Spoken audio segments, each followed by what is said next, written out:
Hello guys, আসসালামু আলাইকুম। আমি আপনাদেরকে আজকে একটা গল্প শোনাবো মুরব্বীদের কণ্ঠে। তো মুরব্বীরা যে কণ্ঠে বলে আমি সেই কণ্ঠে এখন বলবো।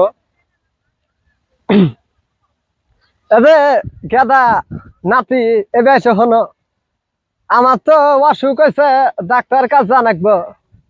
তো গেদা নাতি কইলাম যে নাতি ডাক্তারের কাছে নিয়ে যাও। নাতি ফালাং দিয়ে উঠলো, কইলো যে এখন যাবো না, বাটি বেলা যাবো। তো নাতি কইলাম আচ্ছা তালি যখন যাও তখনই যামনি।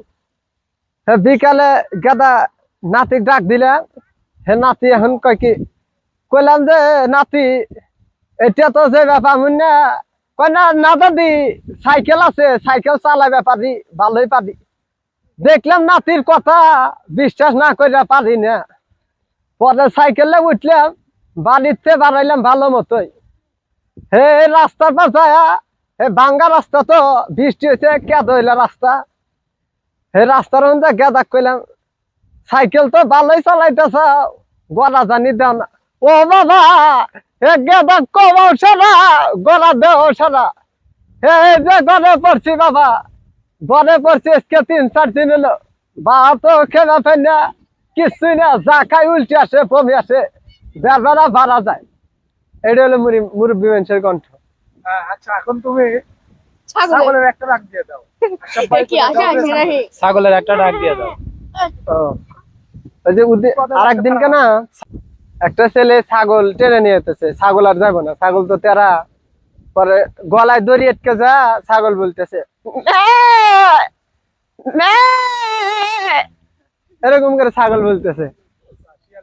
আবার একদিন রাতে আমি আর বন্ধুর সাথে ওই রাত্রে চড়া ভিতরে গেছিলাম। পরে দেখি পাট খেতের আল দিয়ে একটা শিয়াল দিতেছে, একটা শিয়াল ডাক দিল আর একটা শিয়াল সাথে ডাক দিতেছে।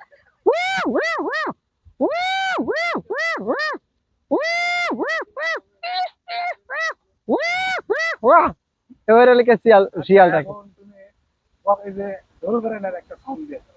ও, এটা এটা আমি একটা ফ্রেন্ডের কাছ থেকে শিখছিলাম। কি মাল যাচ্ছে গো।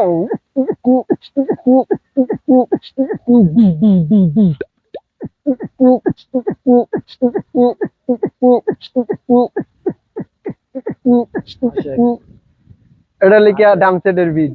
আচ্ছা, এখন হচ্ছে যে তুমি চেয়ারের উপর যে বসো, আবার হাত টাঙিয়ে হাত ধরে না, একবারে ব্যক্তি বানাম যাবো না তো, না এটা থাকে থাকে।